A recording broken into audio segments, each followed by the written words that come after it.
Сәлем достар, бүгін біз сіздермен үй жағдайында фри жасайтын боламыз.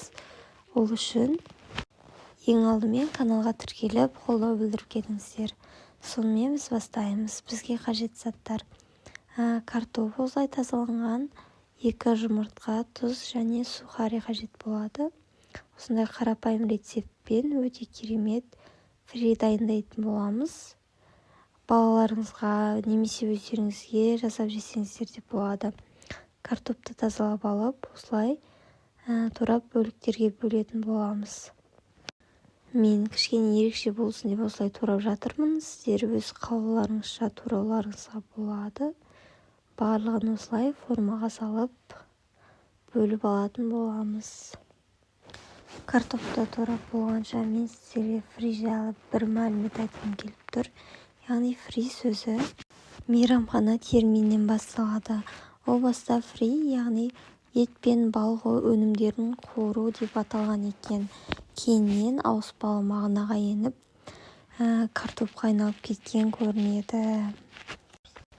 Фри өте дәмді болып шығады, сондықтан да оны балалар қатты жақсы көреді. Егер жасап жатсаңыздар, комментарийға сіздер қалай жасайсыздар, немесе ерекше қандай заттар қолданасыздар жазып кетсеңіздер болады. Міндетті түрде барлық комментарийді оқитын боламын. Осылай барлығын турап аламыз.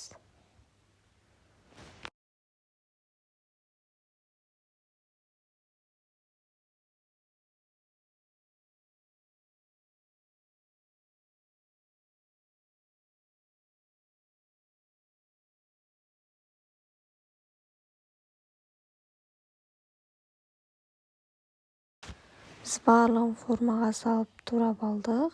Енді крахмалын кетіру үшін салқын суға 3 рет немесе 4 рет жуып алатын боламыз.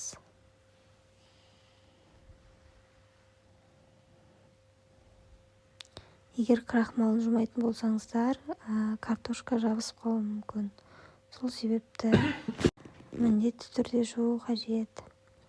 Жуып болған соң майлыққа немесе салфеткаға осылай жайып қойып, суын тартып кептіріп алатын боламыз.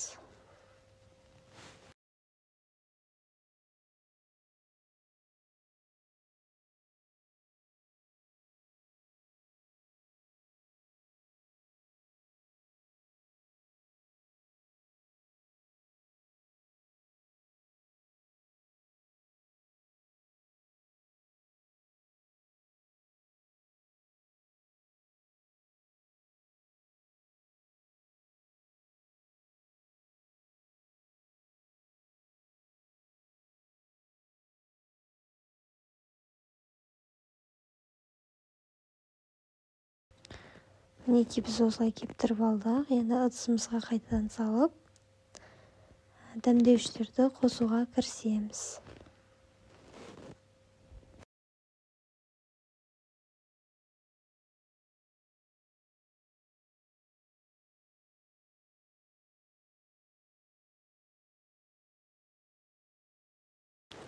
Ең алдымен бізде тұзды көбірек сеппеуге де немесе қалауларыңызға қарай қолданасыздар.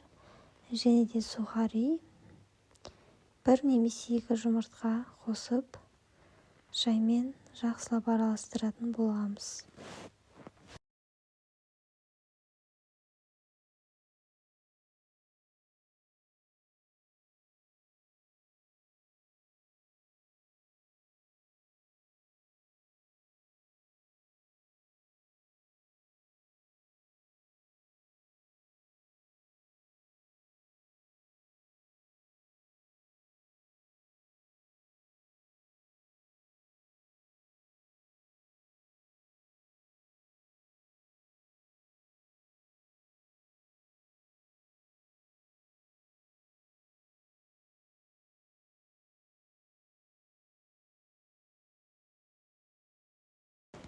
Мінекей дайын болды. Енді қызып тұрған табада қуырып аламыз. Достар, бізде осындай керемет фри шықты. Өте дәмді болды. Міндетті түрде жасап көріңіздер. Видеоны соңына дейін